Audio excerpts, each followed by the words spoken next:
નમસ્કાર મિત્રો, આપ સર્વેનું મારી યુટ્યુબ ચેનલ એસકે સ્ટડી ટોકની અંદર હાર્દિક સ્વાગત છે. મિત્રો, આપણે લેક્ચર 23ની અંદર રાષ્ટ્રીય શિક્ષણ નીતિ 2020 વિશે આજે અભ્યાસ કરવાના છીએ. આજે ટોપિક છે મિત્રો એ થોડોક લાંબો છે, કેમ કે આમાં ઘણી બધી જોગવાઈઓ છે જે ઓફિશિયલ સરકાર દ્વારા પીડીએફ જાહેર કરેલી છે. પહેલાં મેં એવું વિચાર્યું હતું કે આપણે પીડીએફમાં ડાયરેક્ટ હાઇલાઇટ કરીને પીડીએફમાંથી ભણાવવું, પણ એમાં અક્ષર બહુ નાના નાના છે. પછી આપણે તમને મોબાઈલમાં વિડીયો જોતા હોય તો આંખો ખેંચાય, એવું બધું ના બને. પછી એવું બન્યું કે ફરીથી આપણે જે પીડીએફ છે ઓફિશિયલ, એમાંથી વ્યવસ્થિત નોટ્સ બનાવીને તમને ભણાવીએ. ટૂંકમાં આ ઓથેન્ટિકેટેડ છે, ઓફિશિયલ જે પીડીએફ છે એમાંથી જ આપણે વ્યવસ્થિત નોટ્સ બનાવીને બધી માહિતી તમને આપી છે. આ ટોપિક શિક્ષણ વિભાગની જેટલી પણ પરીક્ષાઓ લેવામાં આવે છે, ટેટ 1 હોય, ટેટ 2 હોય, ટાટ 1 હોય કે ટાટ 2 હોય, એ તમામ માટે સૌથી વધુ આઈએમપી, સૌથી વધુ મીન્સ કે પાર્ટ 1 જે તમને ખ્યાલ છે, ટેટ 2 ની અંદર કોઈક મને પૂછે કે સૌથી પહેલાં તૈયારીમાં કયો ટોપિક કરાય જેમાંથી પ્રશ્નો પૂછાવાની હાલ સૌથી વધુ સંભાવના હોય, તો એ ટોપિક છે ન્યૂ એજ્યુકેશન પોલિસી 2020. તમે જૂના પેપર જોઈ લો 2023ના.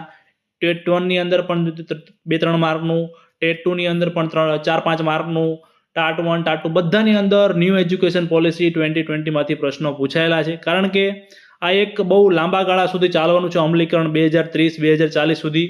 તબક્કા વાઇઝ ઘણી બધી ભલામણો જે ન્યૂ એજ્યુકેશન પોલિસી 2020ની અંદર કરવામાં આવેલી છે. તો આ સૌથી ઇમ્પોર્ટન્ટ ટોપિક બની રહે છે તમામ ઉમેદવારો માટે કે જે હાલ ટેટાટની તૈયારી કરી રહ્યા છે. એટલા માટે મિત્રો, આ ટોપિકની અંદર આપણે એવી પીએચડી કરવાના છીએ કે તમારે આ ટોપિક બીજે ક્યાંય પણ બીજી બુકમાં કે બીજી કોઈ વિડીયો જોવાની જરૂર નહીં પડે. ટૂંકમાં તમે આ લેક્ચર સિરીઝ જો તમને એકવાર આપણે જે ઘણી બધી માહિતી છે તમારે યાદ રાખવામાં પ્રયત્ન કરવો પડશે, પણ એકવાર વિડીયો જોવો નથી યાદ રહેતો, બીજી વાર વિડીયો જોવો, પોતાની નોટ્સ બનાવો, પોતાની નોટ્સનું મેક્સિમમ રિવિઝન કરો. કેમ કે આ વસ્તુ તમે યાદ રાખશો તો પરીક્ષામાં ચોખ્ખો તમને 4 થી 5 માર્કનો બેનિફિટ થશે. તો આજના વિડીયોની અંદર આપણે ન્યૂ એજ્યુકેશન પોલિસી 2020 વિશે અભ્યાસ કરવાના છીએ. વિડીયોમાં આગળ વધીએ એની પહેલાં વિડીયોને લાઇક કરી દેજો. બીજા મિત્રો સુધી આ વિડીયોની લિંક શેર કરજો, જેથી તમારા જે સાથી મિત્રો છે એ પણ આપણી યુટ્યુબ ચેનલનો લાભ લઈ શકે. અને ખાસ ઘણા મિત્રો ચેનલને સબસ્ક્રાઇબ હજી નથી કરેલી, વિડીયો જોવે છે પણ ચેનલને સબસ્ક્રાઇબ નથી કરતા, તો ખાસ ચેનલને સબસ્ક્રાઇબ કરી દેજો, જેથી તમને આપણે જે નવો વિડીયો મૂકી તમારા સુધી ફટાફટ પહોંચી જાય. અને બાજુમાં આપેલા બેલ આઇકનને પણ દબાવી દેજો. તો લેક્ચર 30 રાષ્ટ્રીય શિક્ષણ નીતિ 2020. હવે મિત્રો, આપણે આજે રાષ્ટ્રીય શિક્ષણ નીતિ છે 2020, તો એની પહેલાં પણ રાષ્ટ્રીય શિક્ષણ નીતિઓ તો આવી જશે, તો એ પણ પરીક્ષામાં પ્રશ્ન પૂછાઈ શકે કે આની પહેલાં કઈ રાષ્ટ્રીય શિક્ષણ નીતિ હતી, આ કેટલામી રાષ્ટ્રીય શિક્ષણ નીતિ છે. તો આ જે અત્યારે જે 2020ની અંદર જે રાષ્ટ્રીય શિક્ષણ નીતિ આવેલી છે એ ત્રીજી રાષ્ટ્રીય શિક્ષણ નીતિ હતી. કેટલામી રાષ્ટ્રીય શિક્ષણ નીતિ હતી? ત્રીજી રાષ્ટ્રીય શિક્ષણ નીતિ હતી.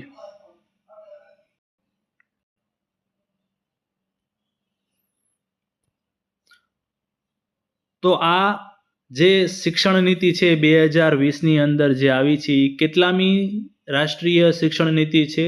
ત્રીજી રાષ્ટ્રીય શિક્ષણ નીતિ છે. સૌપ્રથમ પહેલી રાષ્ટ્રીય શિક્ષણ નીતિ કયા વર્ષમાં આવી હતી? 1968ના વર્ષમાં આવી હતી. ત્યારે પ્રધાનમંત્રી કોણ હતા? ત્યારે હતા ઇન્દિરા ગાંધી. બીજી રાષ્ટ્રીય શિક્ષણ નીતિ મિત્રો ક્યારે આવેલી?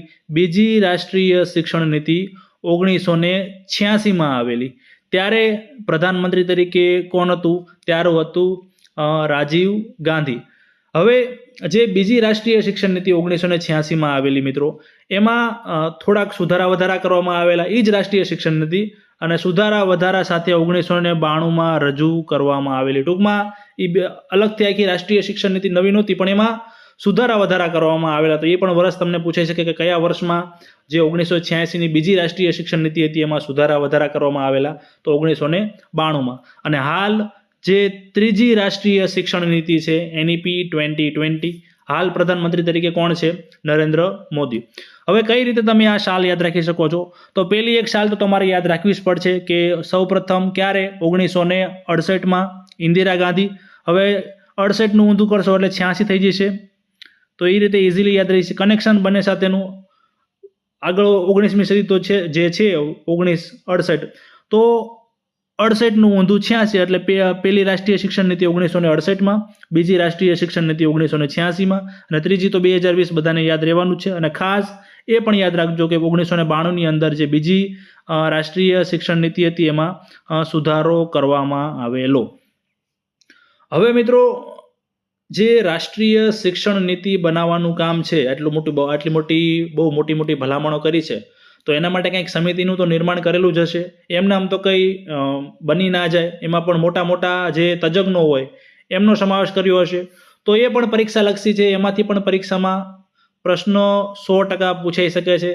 ખાસ મિત્રો તમને કહી દઉં, આપણે જે ન્યૂ એજ્યુકેશન પોલિસીમાં દરેક ટોપિક, દરેક લીટી ખૂબ જ ઇમ્પોર્ટન્ટ છે, કારણ કે પરીક્ષાની અંદર દરેક જગ્યાએથી પ્રશ્ન નીકળવાની શક્યતા છે. એટલે ખાસ તમે વ્યવસ્થિત નોટ્સ બનાવી લેજો.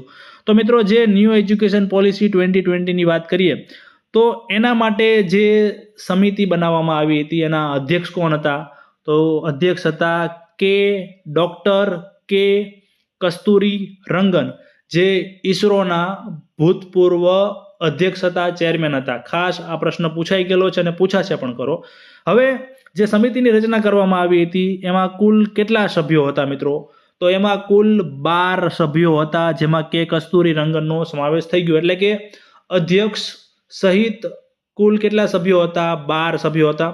અમુક જગ્યાએ અમુક બુકમાં 9 આપેલા છે, પણ મિત્રો આ જે માહિતી છે ઓફિશિયલ મેં ખાસ ગૂગલ ઉપર નામ જોગ જે લિસ્ટ, એ સભ્યોનું નામ તમને નથી પૂછવાનું, પણ વ્યવસ્થિત બધી જગ્યાએ ઘણા બધા વેબસાઇટોમાંથી જોઈને ફાઇનલ કર્યું છે કે 12 જ છે, 9 નથી. એટલે ખાસ જે સભ્યોની સંખ્યા કુલ કેટલી હતી? 12 હતી. હવે સમિતિની રચના ક્યારે કરવામાં આવી? તો ડૉક્ટર કે કસ્તુરી રંગનની જે સમિતિ છે એની રચના જૂન 2017માં કરવામાં આવી હતી. આ સમિતિએ પોતાનો એક ડ્રાફ્ટ રજૂ કર્યો. ડ્રાફ્ટ એટલે કે આમ આપણે કહેવાય ને કે પેલા કાચી પાકી જે બધું કહ્યું મુસદ્દો તૈયાર કર્યો.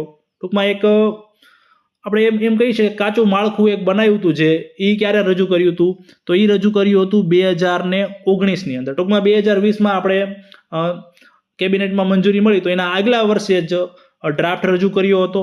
અને NEP 2020ને કેબિનેટમાં મંજૂરી ક્યારે મળી હતી? 29 જુલાઈ 2020. આ તારીખ ખાસ યાદ રાખજો મિત્રો, પરીક્ષામાં પૂછાઈ શકે એવી છે. નો યાદ રહે તો 2 દાન વાંચજો, 3 દાન વાંચજો, તમારું જે રીડિંગ ટેબલ છે એની સામે મૂકી દેજો. પણ આ તમામ પ્રશ્નો પૂછાઈ શકે છે. અને કેબિનેટે મંજૂરી તો મિત્રો આપી દીધી. ક્યારે મંજૂરી આપી? 29 જુલાઈ 2020માં. તો આનો અમલીકરણ ક્યારથી? તો અમલીકરણ પછી સ્ટેપ બાય સ્ટેપ ધીમે ધીમે ચાલુ થઈ ગયું. પણ આજે ન્યૂ એજ્યુકેશન પોલિસીની જે ભલામણો છે એ સીધું આમ અમલ જ નથી કરી દેવાનો. એમાં સ્ટેપ વાઇઝ અમુક 2020 સુધી, 2025 સુધીમાં, અમુક 2030 સુધીમાં, અમુક 2035 સુધીમાં, અમુક 2040 સુધીમાં. તો આવી રીતે સ્ટેપ બાય સ્ટેપ તબક્કા વાઇઝ અમલીકરણ કરવાનું છે ભલામણો મુજબ. તો સંપૂર્ણ અમલીકરણ કયા દાયકા સુધીમાં થઈ જશે? તો જે સંપૂર્ણ અમલીકરણ છે એ 2030-40 દશકો છે ત્યાં સુધીમાં ન્યૂ એજ્યુકેશન પોલિસી સંપૂર્ણ ક્રિયાન્વિત અવસ્થામાં આવી જશે. તો આ પ્રશ્ન પણ પરીક્ષામાં પૂછાયેલો છે. NEP 2020 કયા દાયકા સુધીમાં સંપૂર્ણ ક્રિયાન્વિત અવસ્થામાં આવશે? તો 2030-40 સુધીમાં. ટૂંકમાં ત્યાં સુધીમાં જે બધી ભલામણો કરવામાં આવી છે લગભગ તમામ રાજ્યોની અંદર સેન્ટ્રલ લેવલે, રાજ્ય લેવલે અમલીકરણ થઈ ગયું હશે. તો આ પેજમાંથી લગભગ જો પ્રશ્નો બનાવે તો 10 થી 15 પ્રશ્નો આ પેજની અંદરથી બની શકે છે. પહેલું, અધ્યક્ષ કોણ હતા? તો ડૉક્ટર કે કસ્તુરી રંગન, ઈસરોના ભૂતપૂર્વ અધ્યક્ષ હતા. સભ્યોની સંખ્યા કેટલી હતી? તો સભ્યોની સંખ્યા મિત્રો 12 હતી. સમિતિની રચના ક્યારે કરવામાં આવી? આ જે ડૉક્ટર કે કસ્તુરી રંગન સમિતિ છે તો એની રચના જૂન 2017માં કરવામાં આવી. એ સમિતિએ ડ્રાફ્ટ રજૂ કર્યો. ક્યારે રજૂ કર્યો? 2019ની અંદર. 2019માં પછી NEP 2020ને કેબિનેટે મંજૂરી ક્યારે આપી? તો 29 જુલાઈ 2020માં. આજે NEP 2020 છે એ સંપૂર્ણ ક્રિયાન્વિત અવસ્થામાં ક્યારે આવશે?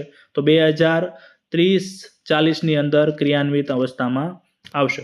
હવે મિત્રો, આ જે ન્યૂ એજ્યુકેશન પોલિસી છે એમાં એક સૌથી મોટી ભલામણ ખર્ચ બાબતની કરવામાં આવી છે. જે GDP હોય છે ભારત દેશનું, એનું એવી ભલામણ કરવામાં આવી છે કે GDPના 6% જેટલું રોકાણ શિક્ષણ પાછળ ખર્ચ થવો જોઈએ. પણ હાલમાં ખરેખર કેટલો થાય છે? તો હાલમાં ખરેખર 4.43 આસપાસ. ટૂંકમાં આ પણ પ્રશ્ન પૂછાઈ ગયેલો છે કે NEP 2020 હેઠળ કેન્દ્ર અને રાજ્ય સરકારો સાથે મળીને શિક્ષણ ક્ષેત્ર ઉપર દેશના GDPના કેટલા ટકા જેટલું રોકાણ કરવાનો લક્ષ્યાંક નિર્ધારિત કરવામાં આવ્યો છે? તો ખાસ યાદ રાખજો, 6% જેટલું રોકાણ કરવાનો લક્ષ્યાંક નક્કી કરવામાં આવ્યો છે. અત્યારે કેન્દ્ર અને રાજ્યો મળીને લગભગ કેટલું રોકાણ કરે છે શિક્ષણ પાછળ? લગભગ 4.43% આસપાસ રોકાણ થઈ રહ્યું છે, જે શિક્ષણ પાછળ વધુ થવું જોઈએ એવી ભલામણ કરવામાં આવી છે. આગળનો પ્રશ્ન છે જે પૂછાઈ ગયેલો છે, NEP 2020 કયા વર્ષ સુધીમાં સામાજિક કે આર્થિક સ્થિતિના ભેદ વિના સૌના માટે ગુણવત્તાયુક્ત શિક્ષણ સુનિશ્ચિત કરવાનો હેતુ છે? ટૂંકમાં ક્યાં સુધીમાં જે ન્યૂ એજ્યુકેશન પોલિસી છે એ અમલી થઈ જશે? જો તમને દાયકા વાઇઝ આપ્યું હોય 10-20, ટૂંકમાં 20-25, 25-30, 30-40, તો આપણે દાયકા વિશે અગાઉ વાત કરી કે 2030-40 સુધીમાં એ અમલીકરણ અવસ્થામાં આવી જશે.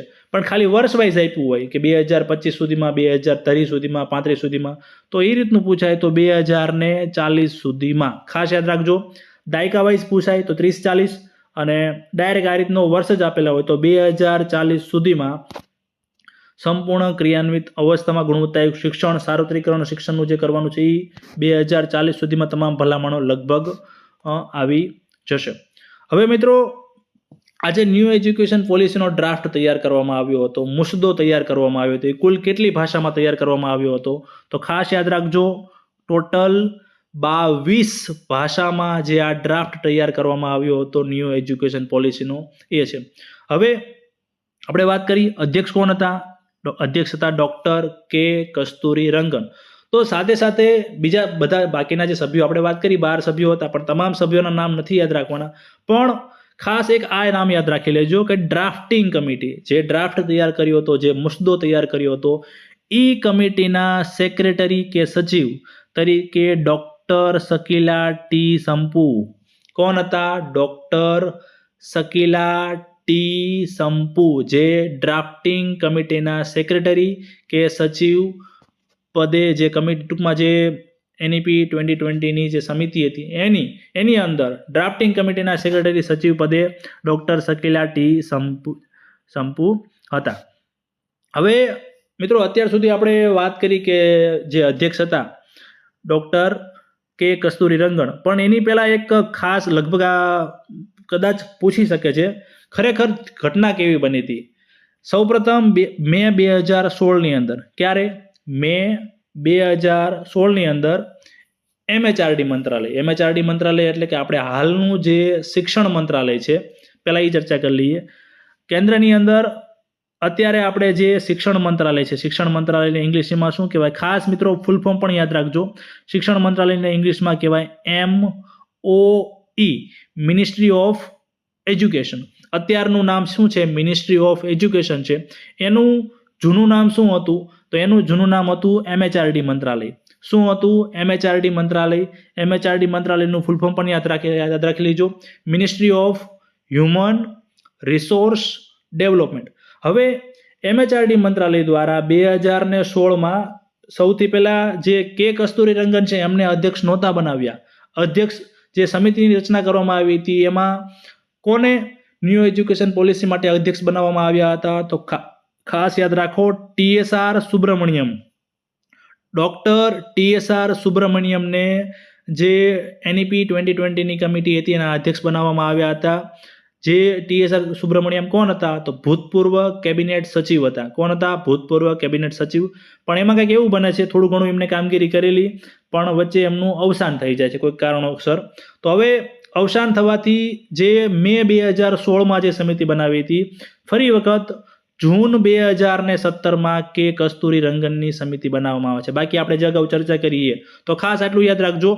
ખરેખર પરીક્ષામાં પ્રશ્ન પૂછાય તો તમારે ઓપ્શનમાં ડાયરેક્ટ કે કસ્તુરી રંગન આપેલું જ હશે, પણ કદાચ જો કે કસ્તુરી રંગન પણ આપેલું હોય અને ડૉક્ટર TSR સુબ્રમણ્યમ પણ ઓપ્શનમાં આપેલું હોય તો તમારે એ જોવાનું છે કે એવું પૂછેલું છે કે સૌથી પહેલાં જે સમિતિ બનાવવામાં આવી હતી, એમ ખાસ શબ્દ પકડજો, સૌથી પહેલાં જે સમિતિ બનાવવામાં આવી હતી એના અધ્યક્ષ કોણ હતા? તો ડૉક્ટર TSR સુબ્રમણ્યમ.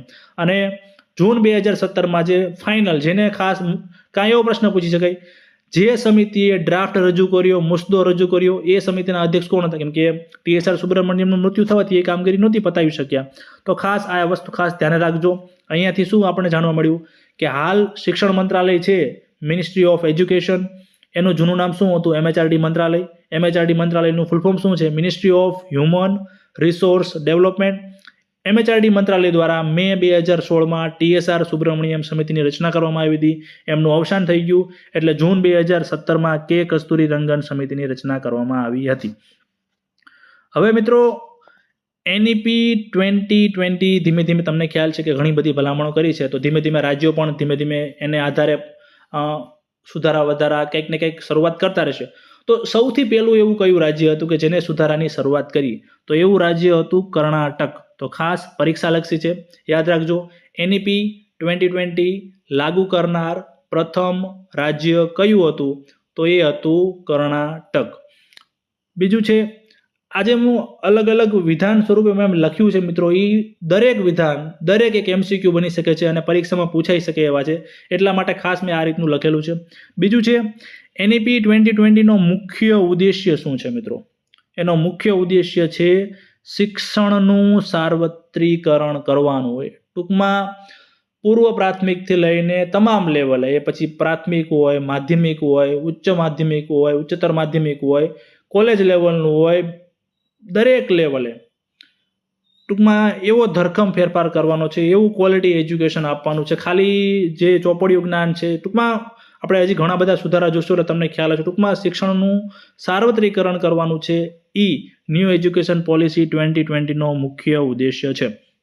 મિત્રો પરીક્ષામાં આ પણ પૂછાઈ શકે છે કે જ્યારે ન્યૂ એજ્યુકેશન પોલિસી 2020ની સમિતિ બનાવવામાં આવી, રચના કરવામાં આવી, તો ભારતના નાગરિકો પાસે, ભારતના તમામ નાગરિકો પાસે સૂચનો મગાવવામાં આવે. તમારે કેવા કેવા પ્રકારના સૂચનો, મીન્સ કે તમે પણ ભલામણ કરો કે આ કેવા કેવા પ્રકારના ફેરફાર થવા જોઈએ. તો એના માટે ન્યૂ એજ્યુકેશન પોલિસીની રચના માટે 2.5 લાખ જેટલી ગ્રામ પંચાયતો આખા ભારતની, 600 જેટલા બ્લોક એટલે કે તાલુકા, 676 જેટલા જિલ્લાઓ પાસેથી સૂચનો મગાવવામાં આવ્યા હતા.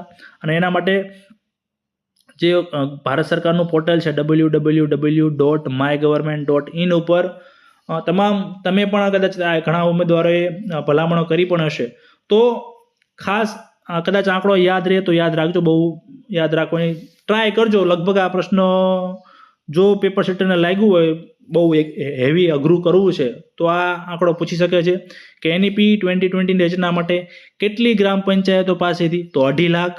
કેટલા તાલુકા? તો 6600. કેટલા જિલ્લા? તો 676 પાસેથી સૂચનો મગાવવામાં આવ્યા હતા. હવે આગળ જોઈએ. NEP 2020 અંતર્ગત ખાસ આ પ્રશ્ન જે છે એ પૂછાઈ ગયેલો છે એટલે અલગથી મેં નોંધ મારી છે. NEP 2020 અંતર્ગત શાળા છોડનારા 2 કરોડ વિદ્યાર્થીઓને મુખ્ય પ્રવાહમાં પાછા લાવવામાં આવશે. ખાસ યાદ રાખજો મિત્રો. કેટલા?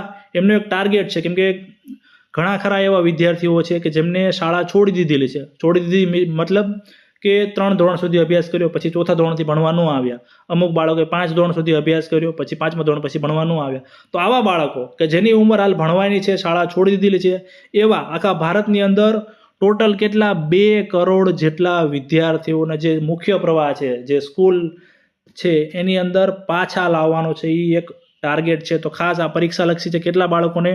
2 કરોડ જેટલા બાળકોને પાછા લાવવાનો ટાર્ગેટ છે.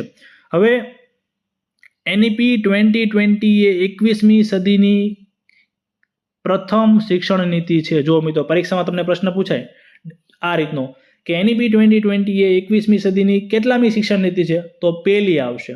અને ડાયરેક્ટ એમ પૂછે કે NEP 2020 એ અત્યાર સુધીની, એમ પૂછે અત્યાર સુધીની કેટલામી શિક્ષણ નીતિ છે? તો ત્રીજી આવશે. પહેલી કઈ? 1968માં. બીજી કઈ? 1986માં. અને ત્રીજી કઈ? 1920માં. પહેલી 1968 હતી, એમાં કોણ હતા? તો એમાં હતા પ્રધાનમંત્રી ઇન્દિરા ગાંધી. બીજી જે 1986 છે એમાં રાજીવ ગાંધી. અને ત્રીજામાં છે નરેન્દ્ર મોદી. તો NEP 20 એ 21મી સદીની કેટલામી શિક્ષણ નીતિ છે? પ્રથમ શિક્ષણ નીતિ છે. હવે ખાસ NEP 2020ના 5 સ્તંભ 5 પિલર પરીક્ષાની લક્ષીએ બહુ જ ઇમ્પોર્ટન્ટ. ટૂંકમાં આ જે 5 પિલર છે એ સમગ્ર એજ્યુકેશન પોલિસી, રાષ્ટ્રીય શિક્ષણ નીતિના ઉદ્દેશ્યો, એનું ટૂંકમાં બધું આની 5 ઉદ્દેશ્ય જે છે 5 સ્તંભ એ કવર કરી લે છે. તો 5 સ્તંભ કયા છે એ ખાસ પરીક્ષાલક્ષી છે. ગુજરાતીમાં પણ યાદ રાખજો અને શક્ય હોય તો અંગ્રેજીમાં પણ યાદ રાખજો.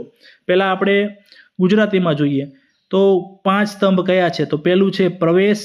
ટૂંકમાં પ્રવેશ એટલે કે તમામે તમામ આખા ભારતના તમામે તમામ બાળકો શાળાની અંદર પ્રવેશ મેળવે છે કે કેમ એ સુનિશ્ચિત કરવાનું છે. જે નથી ને મેળવવા એનો પ્રયત્ન કરવાનો છે, ગમે એમ કરીને શાળામાં પાછા લાવવાના છે. બીજું સમાનતા. અહીંયા દરેક રીતે સમાનતા, એ પછી જાતિવાર હોય, મેલ ફિમેલની રીતે હોય, દરેક રીતે શિક્ષણની અંદર સમાનતા આવી જોઈએ. અમીર વ્યક્તિને શિક્ષણ સારું મળે અને ગરીબ વ્યક્તિને શિક્ષણ ઓછું મળે એ બધી વસ્તુ એવું ના થવું જોઈએ, એ માટે સમાનતા.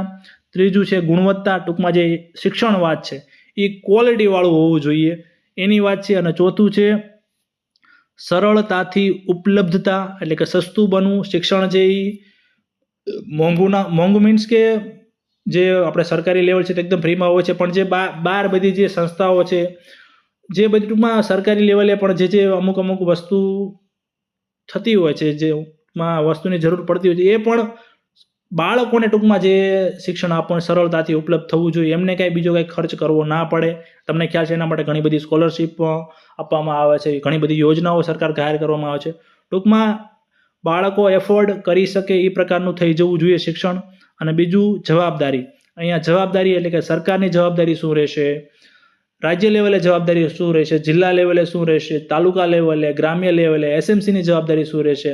તો આ બધી વસ્તુ જે છે એ આ 5 સ્તંભ નક્કી કરે છે.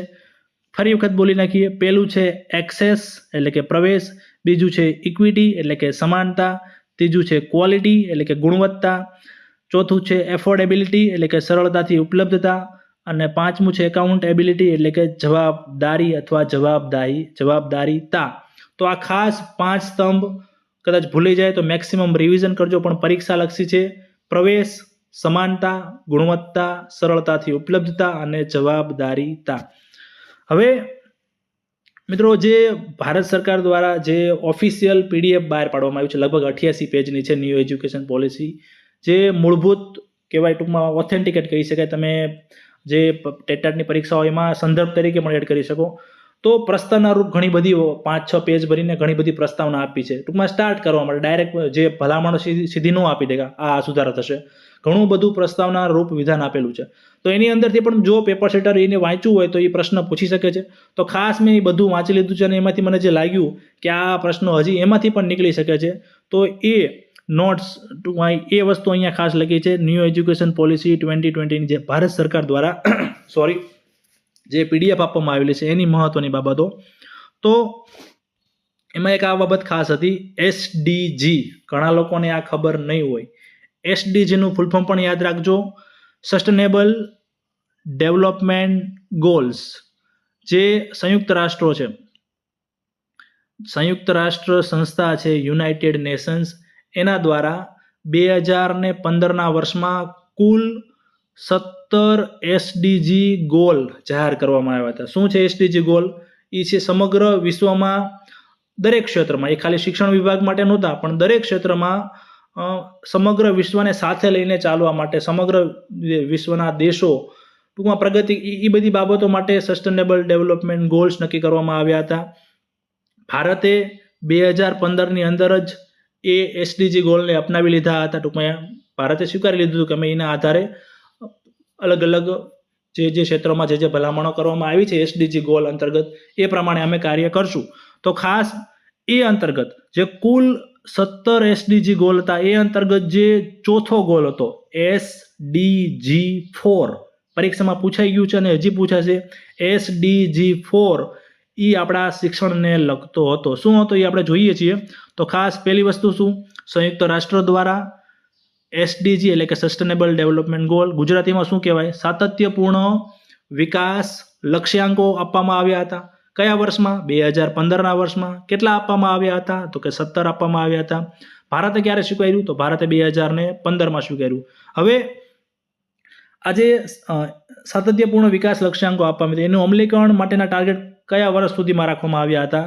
તો અમલીકરણનો સમયગાળો હતો 2030 સુધીમાં. 2015માં આપ્યા, એટલે 2015થી લઈને 2030 સુધીમાં તબક્કાવાઇઝ અમલીકરણની બાબત હતી. જેનો મુખ્ય ઉદ્દેશ્ય શું હતો? જે આ સાતત્યપૂર્ણ વિકાસ લક્ષ્યાંકો જાહેર કરવામાં આવ્યા હતા, એનો મુખ્ય ઉદ્દેશ્ય શું હતો?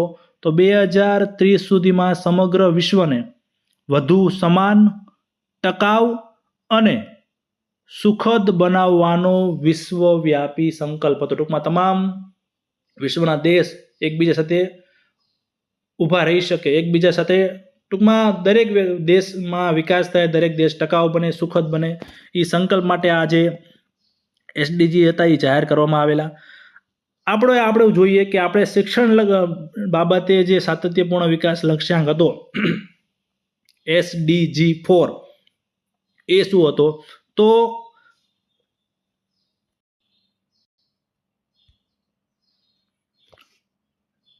તો ખાસ જે SDG 4 છે આપણા શિક્ષણ માટેનો જે ગોલ હતો એ શું હતો? તો સૌ માટે ગુણવત્તાયુક્ત શિક્ષણ સુનિશ્ચિત કરવું અને સમગ્ર જીવન માટે શીખવાની તકો પ્રદાન કરવી. આ આપણો સાતત્યપૂર્ણ વિકાસ લક્ષ્યાંક SDG 4. તો 2015માં ભારતે અપનાવી લીધું. તો એના માટે ભારતે શું કર્યું? તો ભારતે ઘણા બધા કાર્યક્રમો, ઘણી બધી યોજનાઓ, ટૂંકમાં શિક્ષણ વિભાગની અંદર SDG 4 જે સંયુક્ત રાષ્ટ્ર દ્વારા જાહેર કર્યો એના અંતર્ગત ઘણી બધી કામગીરી કરી છે. તો કેવી? તો અહીંયા જો આપણે લખેલી છે, ઘણી બધી પહેલ કરેલી. નવોદય વિદ્યાલય, KGBV, મધ્યાહન ભોજન યોજના, દીક્ષા પ્લેટફોર્મ, સમગ્ર શિક્ષો દરિયો છે, એની અંદર કેટલું બધું આવી ગયું. સમગ્ર શિક્ષા અભિયાન અને આ જે ન્યૂ એજ્યુકેશન પોલિસી 2020 છે એ પણ SDG 4ના લક્ષ્યાંકોને પરિપૂર્ણ કરવા માટે જ એક જાહેર કરવામાં આવ્યું એવું આપણે કહી શકીએ. તો ખાસ આ જે પરીક્ષાલક્ષી છે. હવે જે ન્યૂ એજ્યુકેશન પોલિસીની બુક છે એમાં પણ આ બાબતે પણ આપવામાં આવ્યું હતું કે ભારત એક વિકસિત દેશ છે, એ તમામ લોકો આપણે જાણો છો. તે દુનિયાની સૌથી મોટી 3 અર્થવ્યવસ્થાઓ પૈકીની એક બનવા તરફ અગ્રેસર છે. ટૂંકમાં ભારતની જે ઇકોનોમી છે ધીમે ધીમે હવે મોટી થતી જઈ રહી છે. હમણાં તે 1-2 મહિના પહેલાં જ રિપોર્ટ આવ્યો હતો, નકર ભારત 5મા નંબરે હતું, જાપાન કરતાં પાછળ હતું ઇકોનોમીમાં. હમણાં 1-2 મહિના પહેલાં જ એક ન્યૂઝપેપરમાં પણ વાયરલ થતું હતું કે ભારતે જાપાનની ઇકોનોમીને હવે પછાડીને ટૂંકમાં એની આગળ વધી ગયું, 4થા નંબરે આવી ગયું છે. તો ખાસ આ પણ યાદ રાખજો. તો પહેલા, બીજા, ત્રીજા નંબરે કોણ છે અર્થવ્યવસ્થાની અંદર, ઇકોનોમીમાં કયા દેશ છે? તો પહેલા નંબરે છે અમેરિકા, બીજા નંબરે છે ચીન, ત્રીજા નંબરે છે જર્મની, ચોથા નંબરે છે ભારત. હમણાં જ ભારત આવ્યું, 5મા નંબરે છે જાપાન. તો ધીમે ધીમે આગામી વર્ષોમાં ટૂંકમાં ટોપ 3, જર્મનીને પણ પાછળ રાખીને ટોપ 3 અર્થવ્યવસ્થાઓ પૈકીની એક અર્થવ્યવસ્થા ભારત બની જશે. આગળ છે અધ્યાપન શાસ્ત્ર એવું હોવું જોઈએ જેથી શિક્ષણ પ્રક્રિયા વધુ અધ્યતા કેન્દ્રી, વધુ પ્રયોગશીલ, સર્વગ્રાહી, સંકલિત, અન્વેષણ આધારિત, શોધ પ્રેરિત, ચર્ચા પ્રેરિત અને આવશ્યકપણે રુચિપૂર્ણ હોય. ટૂંકમાં આ જે પ્રસ્તાવના રૂપ વિધાન છે એ અહીંયા મેં લખેલું છે. એવી ન્યૂ એજ્યુકેશન પોલિસીની અંદર એવી જ ભલામણો કરેલી છે. અધ્યતા કેન્દ્રીય એટલે કે જે બાળક છે એ દરેક વખતે કેન્દ્રમાં હોવું જોઈએ, દરેક વખતે બાળકનું હિત હોય, દરેક વખતે બાળકના વિકાસની વાત હોય, દરેક વખતે બાળકનું ફાયદો થતો હોય, એ પ્રકારનું જ અધ્યાપન થવું જોઈએ. પ્રયોગશીલ હોય, ગોખણીઓ પહેલાંની જેમ ગોખણીયું જ્ઞાન આપણે જે કરતા હતા 1 અડે 1 બગડે 2 એ પ્રકારનું નહીં. પ્રયોગશીલ, પ્રયોગ દ્વારા વિદ્યાર્થી શીખી શકતા હોય. પ્રેક્ટિકલ, તમને ખ્યાલ છે અત્યારે આપણે ધોરણ 1-2ની અંદર મોસ્ટ ઓફ ગોખાવીને નહીં પણ પ્રવૃત્તિ દ્વારા જ્ઞાન આપવામાં આવે છે. પ્રજ્ઞા, તમને ખ્યાલ છે પ્રજ્ઞા અભિગમ. તો એ બધી વસ્તુ જે છે એ એક પાર્ટ જ કહી શકાય આનો. સર્વગ્રાહી, એક લિમિટેડ વસ્તુને દરેક વસ્તુ અહીંયા જે છે એ ભણાવવાની છે. તો આ બધી વસ્તુ તમારે ખાસ પરિપૂર્ણ થાય એ માટે શિક્ષણ કાર્ય કરવાનું છે. આગળ છે વર્ષ 2040 સુધીમાં ભારતમાં એક એવી શિક્ષણ પ્રણાલીનું નિર્માણ કરવાનું લક્ષ્ય હોવું જોઈએ જે વિશ્વની અન્ય કોઈ પણ શિક્ષણ વ્યવસ્થાથી પાછળ ન હોય. કોઈ પણ સામાજિક અને આર્થિક પરિવેશમાંથી આવતા વિદ્યાર્થીઓને સમાન રૂપે સર્વોચ્ચ ગુણવત્તાયુક્ત શિક્ષણ ઉપલબ્ધ હોય. ટૂંકમાં 2040 સુધીમાં જે ઘણી બધી ભલામણો કરવામાં આવી છે અલગ અલગ 4 વિભાગો 27 પ્રકરણોની અંદર, એ ભલામણો 2040 સુધીમાં પરિપૂર્ણ થઈ જશે. તો એ એક ક્વોલિટી એજ્યુકેશન, એક બીજા દેશને તમે ટક્કર આપી શકો એવું આપણે ક્વોલિટી એજ્યુકેશન ભારતની અંદર આપણે સુધારો લાવી શક્યા હશું. ક્યાં સુધીમાં? 2040 સુધીમાં. શરૂઆતમાં જ આપણે વાત કરી લેક્ચરની શરૂઆતમાં કે ન્યૂ એજ્યુકેશન પોલિસી ક્યાં સુધીમાં સંપૂર્ણ ક્રિયાન્વિત અવસ્થામાં આવી જશે. તો દાયકો કહે તો 2030-40 અને વર્ષ કહે તો 2040. આગળ છે આ બધું શું છે મિત્રો? ઘણા કહે સાહેબ આ બધું શું વચ્ચે આવ્યું? પણ મિત્રો આ પ્રસ્તાવના રૂપ વિધાન જે ન્યૂ એજ્યુકેશન પોલિસીની ઓફિશિયલ PDF આપવામાં આવી છે ગુજરાતીની અંદર, ઘણી બધી ભાષાઓમાં આપવામાં આવી છે. તો એમાંથી આ લીધેલું છે, કારણ કે પેપર સેટર જે ઓફિશિયલ ઓથેન્ટિકેટ સોર્સમાંથી જ પેપર કાઢતા હોય મોટા ભાગના, તો એમાંથી આ પ્રશ્ન નીકળી શકે છે. એ માટે આપણે આ ભણાવી રહ્યા છીએ. આગળ છે મેન જે ભલામણો છે એ તો આગળના લેક્ચરથી આપણે શરૂઆત કરીશું. આ તો એકદમ હજી પાયો બાંધીએ છીએ ન્યૂ એજ્યુકેશન પોલિસીનો. ન્યૂ એજ્યુકેશન પોલિસીના હજી ઘણા બધા લેક્ચર આપણે લેશું, ત્યારે આપણો આ ટોપિક કમ્પ્લીટ થશે. હવે છે જ્ઞાન, પ્રજ્ઞા અને સત્યને ભારતીય વિચાર પરંપરા અને ફિલોસોફીમાં સદાય સર્વોચ્ચ માનવ લક્ષ્ય માનવામાં આવતું હતું. જે આ બહુ ઋષિ મુનિઓ વખતની વાત છે કે એ વખતે જ્ઞાન, પ્રજ્ઞા અને સત્યને ભારતીય વિચાર પરંપરા અને ફિલોસોફીમાં સદાય સર્વોચ્ચ માનવ લક્ષ્ય, ટૂંકમાં એ લક્ષ્ય હતું કે તમે સત્યને ધ્યાનમાં રાખીને જ આ જીવન ચાલતા હોય. જ્ઞાન મેળ, ટૂંકમાં એ સમયે જે આશ્રમવાળી જે પરંપરા હતી વર્ષો પહેલાં, અત્યારે તો એ નથી. ટૂંકમાં હવે આગળ છે પ્રાચીન ભારતમાં શિક્ષણનું લક્ષ્ય સાંસારિક જીવન અથવા શાળા બાદના જીવનની તૈયારી માટે માત્ર જ્ઞાન પ્રાપ્ત કરવું એટલું જ નહીં, પરંતુ સંપૂર્ણ આત્મજ્ઞાન અને મુક્તિના રૂપમાં માનવામાં આવતું હતું. આ ખાસ તમારે સમજવાનું છે. હવે 1986 અને 92, 1986માં જે બીજી રાષ્ટ્રીય શિક્ષણ નીતિ આવી તેને સુધારો ક્યારે થયો હતો? 1992માં.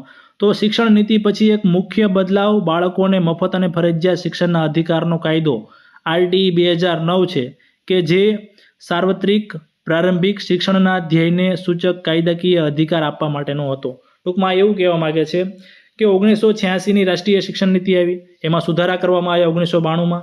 એ પછી RTE 2009 લાગુ થયું.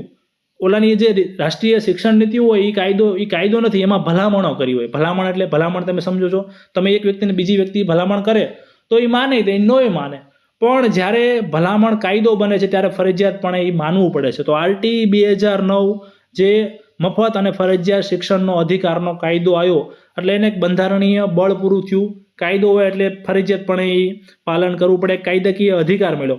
તો આ કહેવા માગે છે કે RTE 2009 પણ બહુ પરીક્ષાલક્ષી છે, IMP છે, એનો પણ આપણે લેક્ચર સિરીઝમાં આગળ આ બધું પછી લેવાનું છે. તો ખાસ આટલું જ ખાલી કહેવા માગે છે. અને બીજું શું છે? વર્તમાન કોચિંગની આદતને પ્રોત્સાહિત કરતી વાર્ષિક પરીક્ષા પદ્ધતિને બદલે નિયમિત અને સતત પરીક્ષણ પર ભાર મૂકવો. તો ન્યૂ એજ્યુકેશન પોલિસીમાં આ બાબતે પણ થોડીક ભલામણો છે કે તમને પણ ખ્યાલ છે અત્યારે માહોલ પરીક્ષાલક્ષી બની ગયો છે. 10મામાં કેટલા ટકા આવ્યા, 12મામાં કેટલા ટકા આવ્યા, છેલ્લે રિઝલ્ટ જ જોવે છે, પણ આખા વર્ષનું બીજું કાંઈ નથી જોતા. પરીક્ષામાં તો એક વિદ્યાર્થી ગોખીને પણ માર્ક લાવી નાખે, ગમે એ રીતે માર્ક લાવી નાખે. તો આજે એના કારણે બાળકો કોચિંગ લેવા માટે પ્રેરાય છે, મોંઘી ફી ભરીને ટકાવારી લેવા માટે પ્રેરાય છે. તો આ ને બદલે નિયમિત અને સતત પરીક્ષણ ઉપર ભાર આપવાની બાબત ન્યૂ એજ્યુકેશન પોલિસી 2020ની અંદર કરવામાં આવી છે. મિત્રો આજના લેક્ચરની અંદર આટલું જ. ન્યૂ એજ્યુકેશન પોલિસી હજી ઘણા આપણે લેક્ચર મૂકીશું, તો ખાસ વિડીયોને સબસ્ક્રાઇબ કરી દીધું, જેથી આપણે આગામી સમયમાં બીજા જે નવા વિડીયો મૂકીએ છીએ એ તમારા સુધી ફટાફટ પહોંચી જાય. અને બાજુમાં આપેલા બેલ આઇકનને પણ દબાવી દેજો, જેથી વિડીયોની નોટિફિકેશન તમારા સુધી પહોંચી જાય. ધન્યવાદ.